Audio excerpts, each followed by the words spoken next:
Hello students, कैसे हैं आप लोग सब। आई होप आप तमाम लोग खैरियत से होंगे। स्टूडेंट्स, आज का जो हमारा लेक्चर है, आज के इस लेक्चर में हम लोग जो ऑटो साइकिल की जो थर्मल एफिशिएंसी की डेरिवेशन है, जो कि आप लोगों के सामने लिखी हुई है, इसको हम ड्राइव करेंगे और तमाम प्रोसेसेस को समझेंगे। स्टूडेंट्स, इससे पहले हमने जो हमारे पास जो वर्क डन की डेरिवेशन थी उसको कवर किया था। तो अगर आपने उसको नहीं देखा हुआ तो आप लोग वो भी जाके देख सकते हैं। इसको मैंने अच्छी तरीके से समझा दिया था। अगर आपको इन तमाम स्टेप्स को फॉलो करते हैं जो कि मैं आपको बताऊंगा अपने लेक्चर में, तो आपको एग्ज़ाम्स में पूरे मार्क्स इजीली मिल सकते हैं। ओके, तो उसको फॉलो कर लीजिएगा।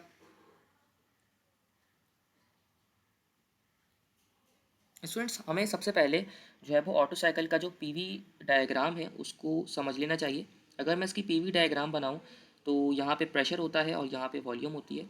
सही है। तो अगर मैं इसकी पीवी डायग्राम बनाऊं और आपको समझाऊं तो पीवी डायग्राम में हमारे पास जो प्रोसेसेस होते हैं, अगर मैं यहाँ से आपको कलर में कलर चेंज करके प्रोसेसेस को समझाना चाहूँ तो पीवी डायग्राम में हमारे पास जो सबसे पहला प्रोसेस होता है ऑटो साइकिल में, आइसेंट्रोपिक कंप्रेशन होता है। तो आइसेंट्रोपिक कंप्रेशन में हमारे पास कुछ इस तरीके से हो जाएगा। देन जो मेरे पास होता है constant volume heat addition process होता है। क्या होता है? Constant volume heat addition process होता है, जिसमें मेरे पास वॉल्यूम जो है वो कांस्टेंट रहती है। देन मेरे पास क्या होता है? आइसेंट्रोपिक एक्सपेंशन आ जाता है। तो आइसेंट्रोपिक एक्सपेंशन में मेरे पास इसी तरीके से रहता है। और आखिरी में मेरे पास क्या हो जाता है? Constant volume heat rejection process. तो constant volume heat rejection process में भी मेरे पास वॉल्यूम जो है वो कांस्टेंट रहती है। क्या होता है? वॉल्यूम कांस्टेंट रहती है। तो ये प्रोसेस वन हो गया आइसेंट्रोपिक, वन से लेकर टू तक क्या हो गया? आइसेंट्रोपिक एक्सपेंशन हो गया। देन टू से थ्री जो है वो constant volume heat addition process हो गया। थ्री से फोर तक जो है मेरे पास वो हो गया आइसेंट्रोपिक एक्सपेंशन। एंड देन जो है वो जो 4 to 1 होता है वो आ जाता है मेरे पास कौन सा? Constant volume heat rejection process. अब इसका मतलब ये है कि हीट एडिशन जो हो रहा है मेरे पास 2 से 3 में हो रहा है हीट एडिशन। हीट सप्लाई हो रही है क्योंकि देखें, क्योंकि एडियाबैटिक जो प्रोसेस 1 से 2 है, जो मेरे पास 1 से 2 है वो क्या है? आइसेंट्रोपिक कंप्रेशन है। आइसेंट्रोपिक, मैंने लिख दिया यहाँ पे, कंप्रेशन है।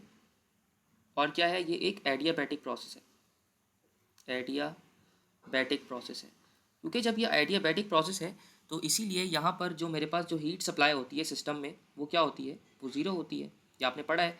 एडियाबैटिक प्रोसेस एक ऐसा प्रोसेस होता है जिसमें जो मेरे पास हीट सप्लाई हो रही होती है वो ज़ीरो होती है। तो प्रोसेस 1 से 2 में हीट सप्लाई नहीं हो रही तो इसलिए वो Q=0 रहेगा। हाँ, प्रोसेस 2 से 3 में constant volume heat addition process हो रहा है, हीट ऐड हो रही है, सप्लाई हो रही है, तो यहाँ पर Q1 होगा। मतलब 2 से 3 में मैं ले सकता हूँ प्रोसेस 2 से 3 में मेरे पास Q1 ऐड हो रहा है। सही है, प्रोसेस 2 से 3 में Qn आ रहा है। इसी तरह अगर मैं प्रोसेस देखूँ आफ्टर डैट, अगर मैं प्रोसेस देखूँ यहाँ पे आइसेंट्रोपिक एक्सपेंशन का, प्रोसेस नंबर 3 से 4 का, 3 से 4 का देखूँ तो 3 से 4 मेरे पास क्या है? आइसेंट्रोपिक एक्सपेंशन है। आइसेंट्रोपिक क्या है? एक्सपेंशन है। तो यहाँ पर भी मेरे पास जो Q होगा, क्योंकि ये एडियाबैटिक है तो यहाँ पे भी Q जो है वो ज़ीरो ही होगा। यहाँ लिख देते हैं भाई, ये भी एडियाबैटिक है तो उसको भी देख लीजिएगा। तो यहाँ पे भी मेरे पास Q जो होगा वो ज़ीरो के बराबर आ रहा होगा। ओके, यहाँ तक आपको समझ आया होगा। और देन जो है वो प्रोसेस नंबर मेरे पास जो 4 to 1 होगा, अगर मैं प्रोसेस नंबर 4 to 1 को देखूँ तो 4 to 1 में मेरे पास constant volume heat rejection process है। Constant volume heat rejection process है। इसको मैंने ज़रा गलत लिख दिया। Constant volume heat rejection process है। तो उसमें मेरे पास जो है वो हीट क्या होगी? हीट मेरे पास रिजेक्ट हो रही होगी। मतलब Qn जो Q1 जो है वो मेरे पास हीट एडिशन है, हीट सप्लाई है, और Q2 जो है वो हीट रिजेक्शन है। सही है, ये है, यही है। यहाँ तक समझ लिया। अब एफिशिएंसी का, मुझे थर्मल एफिशिएंसी का फॉर्मूला पता है।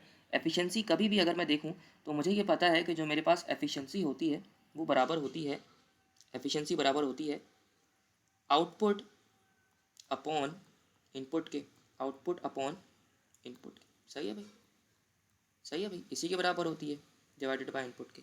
यहाँ पे आउटपुट क्या है मेरे पास? Q1 माइनस Q2 है। सही है, और इनपुट क्या है? Q1 है। तो एफिशिएंसी का हमने ये फार्मूला पढ़ा हुआ है। तो अब हमें यहाँ पे वैल्यूज़ को यूज़ करना पड़ेगा, मतलब हमें Q1 निकालना पड़ेगा और Q2 निकालना पड़ेगा। सही है भाई। इस डेरिवेशन को करने के लिए मुझे ये एक चीज़ तो मिल गई, मुझे एक चीज़ ये मिल गई, और मुझे यहाँ पे अब Q1 और Q2 को फाइंड आउट करना पड़ेगा। सही है भाई। अब हम करते हैं स्टार्ट। सही है भाई। प्रोसेस Q1 क्या था, 2 से 3 तक का था, और Q2 क्या है, 4 से लेके 1 तक का है। अब हम स्टार्ट कर देते हैं डेरिवेशन को। ये समझ लिया हमने बैकग्राउंड। चलें भाई, अब देखें कितनी आसानी से हमारी डेरिवेशन हो जाएगी। सबसे पहले क्या काम कर लेते हैं, जो हमने ऊपर ड्राइव किया था थर्मल एफिशिएंसी, उसको लिख लेते हैं। Thermal efficiency will be equal to Q1 minus का Q2 डिवाइडेड बाय Q1। सही है। अब यहाँ पर अगर मुझे heat supply to the system निकालनी है तो मैं प्रोसेस में जाऊँगा। कौन से वाले प्रोसेस में मैं जाऊँगा, चला जाऊँगा प्रोसेस नंबर 2 से 3 वाले प्रोसेस में। Considering the heat supply to the system, लिख देंगे यहाँ पे heat supply to the system, heat supply. सही है भाई, ये हीट सप्लाई और ये हीट एडिशन प्रोसेस हो रहा है। हीट सप्लाई और ये हीट एडिशन प्रोसेस हो रहा है। तो ये प्रोसेस कौन सा था, 2 से 3 तक का था। तो इसमें क्या होगा, मुझे ये पता है यहाँ पर क्या होता है, हमारे पास Q will be equal to Q will be equal to Q1 equal to CV। Constant volume है तो CV आएगा क्योंकि कॉन्स्टेंट वॉल्यूम प्रोसेस है। CV into delta T, into delta T. अब यहाँ पे क्योंकि प्रोसेस 2 से 3 की तरफ है तो यहाँ पे Q1 will be equal to CV delta T हो जाएगा T3 माइनस का T2। सही है भाई। तो मेरे पास एक ये इक्वेशन बन गई, मेरे पास एक ये इक्वेशन बन गई, इसको मैंने यहाँ पे ऐसे ही लिख दिया। देन अगर मैं हीट रिजेक्शन की तरफ जाऊँ तो हीट रिजेक्शन में क्या हुआ था, मेरे पास जो हीट रिजेक्शन थी, हीट रिजेक्शन की तरफ जाऊँ तो यहाँ पर मेरे पास जो प्रोसेस होगा वो होगा 4 से लेके 1 तक का प्रोसेस। और 4 से लेके प्रोसेस 1 तक के मेरे पास जो Q2 होगा वो कितना हो जाएगा, मेरे पास आ जाएगा CV, क्योंकि कांस्टेंट वॉल्यूम प्रोसेस है again, constant volume heat rejection process. तो ये हो जाएगा T4 माइनस का T1। ये मेरे पास आ गई इक्वेशन नंबर, कौन सी, इक्वेशन नंबर 2। इसको इक्वेशन नंबर 2 का नाम दे दिया, this will be equation number 2। अब ये दो इक्वेशंस आ गई और इसको नाम दे देते हैं हम इक्वेशन नंबर ए का। ऊपर वाली जो इक्वेशन थी इसको नाम दे देते हैं इक्वेशन नंबर ए का। अब इसको हम इक्वेशन नंबर ए में जो मेरे पास Q1 है और Q2 है इसको पुट करा देते हैं इक्वेशन नंबर ए में। तो जब इस इक्वेशन नंबर ए में हम इसको पुट कराएंगे तो मेरे पास क्या बन जाएगा, मेरे पास इस एक्सप्रेशन, ये जो एक्सप्रेशन बनेगा यहाँ पे लिख देते हैं, चलिए नज़र भी आ जाएगा आपको।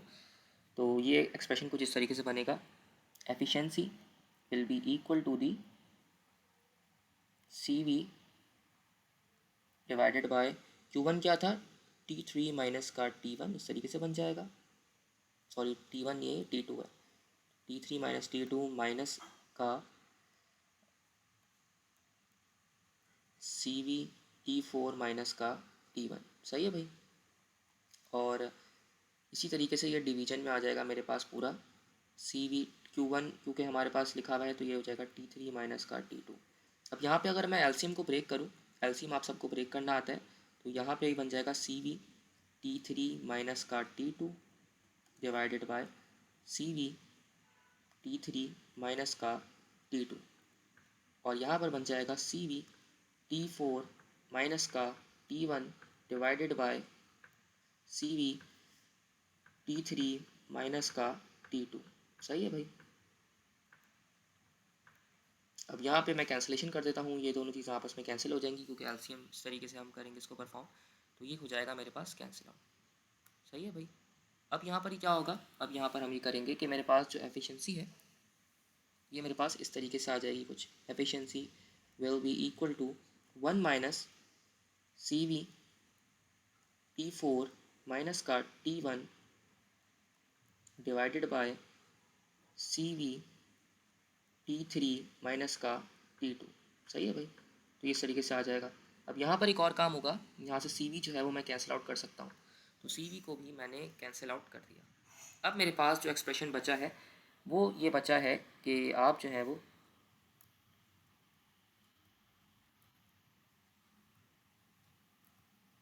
इस तरीके से करें। सही है भाई।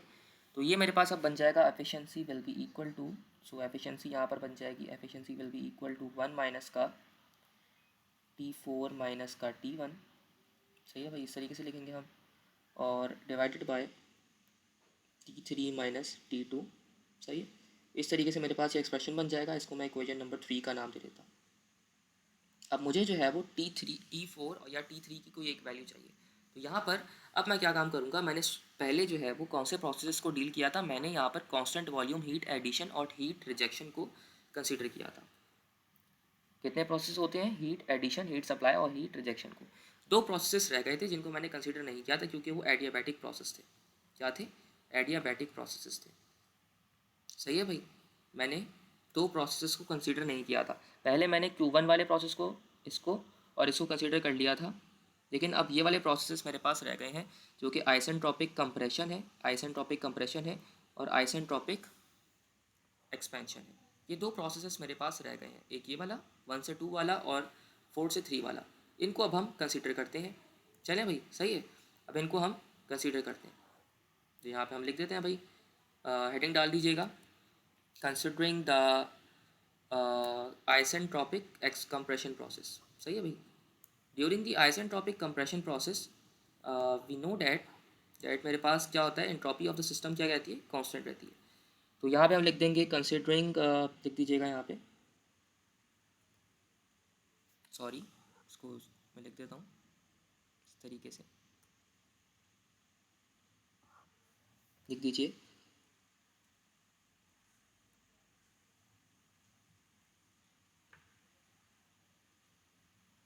कंसीडर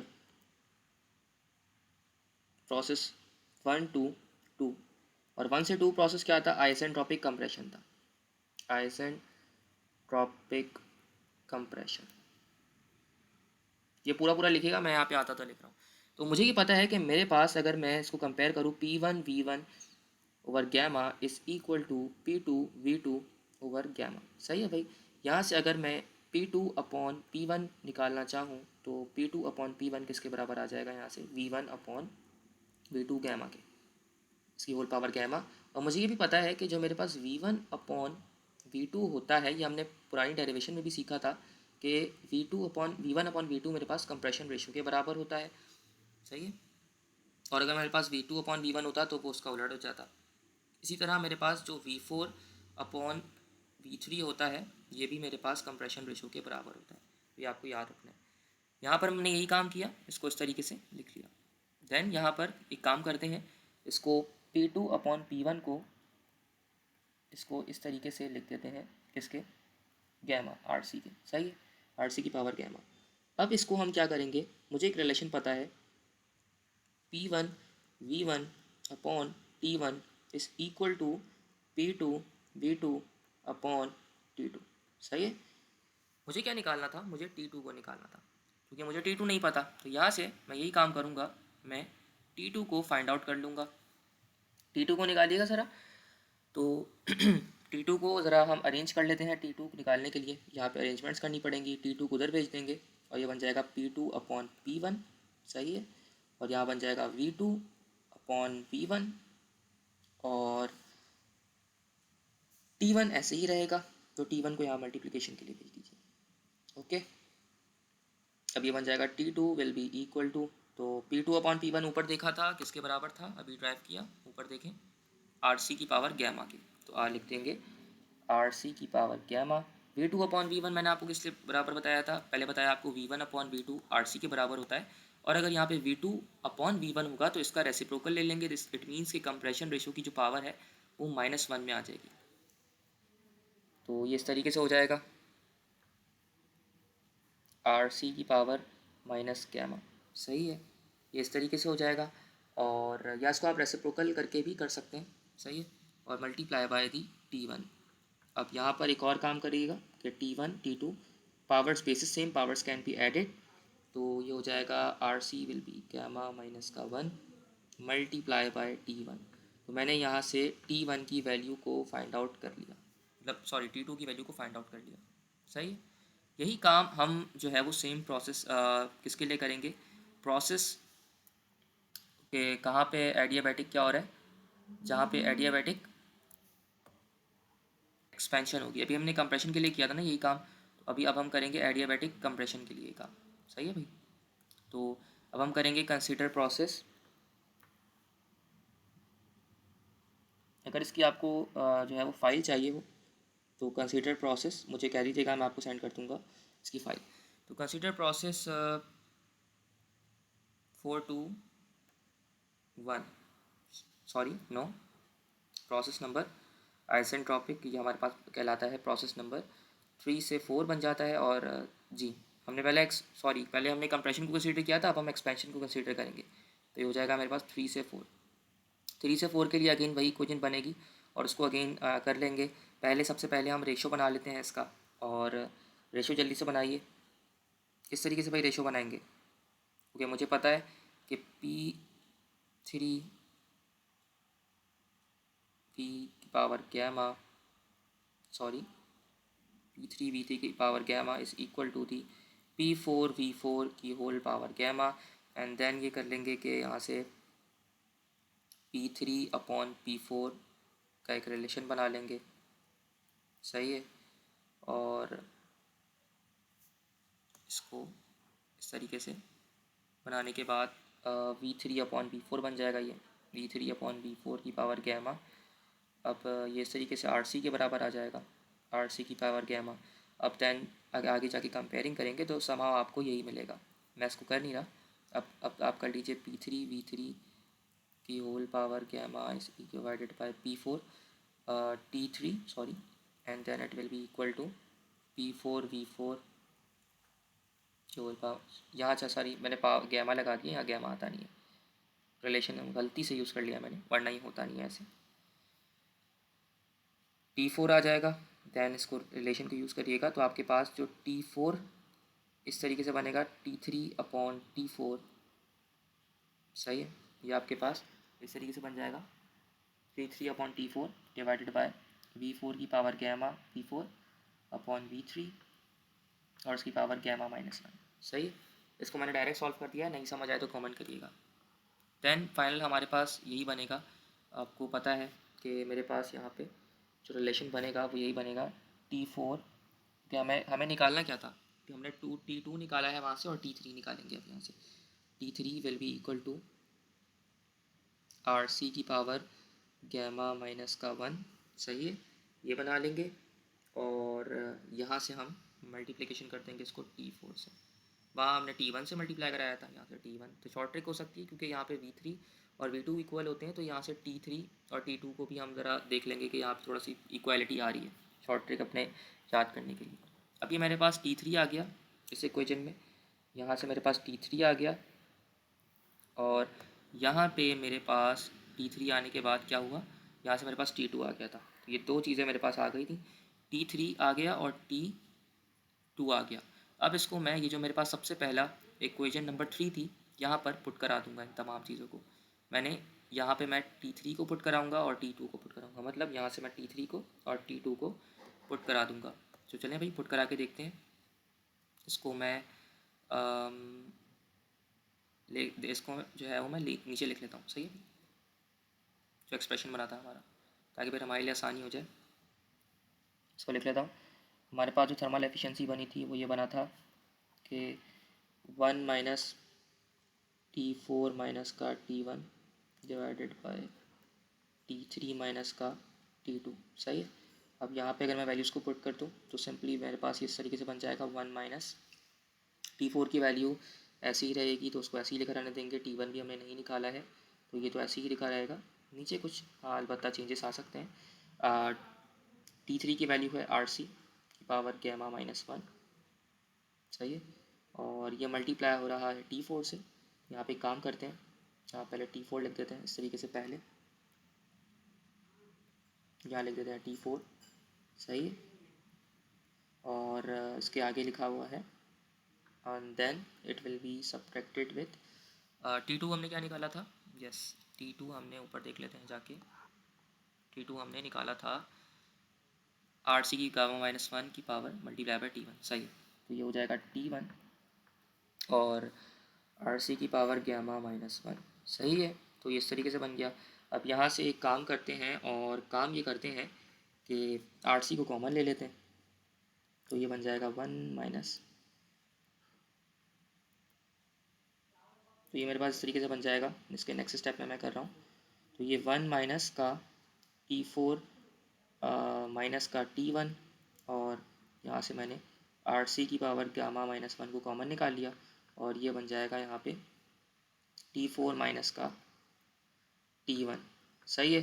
अब इसको कैंसिल आउट कर देते हैं, दोनों चीज़ें सेम आ रही हैं, तो इसको कैंसिल आउट कर दिया और नीचे जाके हम लिख देंगे क्या बनेगा भाई। इसका फाइनल हमारे पास एक्सप्रेशन क्या बन जाएगा। अब आपको सीधा सीधा नज़र आ रहा है कि मेरे पास जो थर्मल एफिशिएंसी है वो किसके बराबर आ जाएगी, 1 माइनस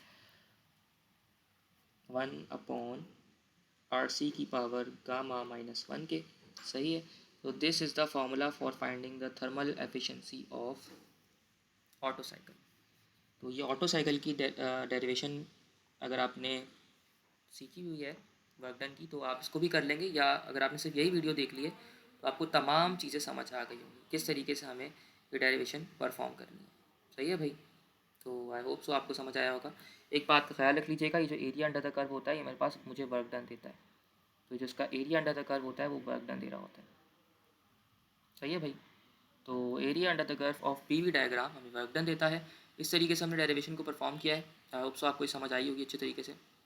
अगर नहीं आई तो कमेंट करिएगा, मैं आपको ज़रूर आप लोगों के साथ इसको शेयर करूँगा। सही है भाई। इसकी जो पिक्चर है मैं आप लोगों के साथ शेयर कर दूँगा। सही है भाई, इसको देख लीजिएगा। फाइनल जो हमने ड्राइव किया एक्सप्रेशन वो ये था। आई होप सो आपको समझ आया होगा। आज के लिए इतना ही। अल्लाह हाफिज़।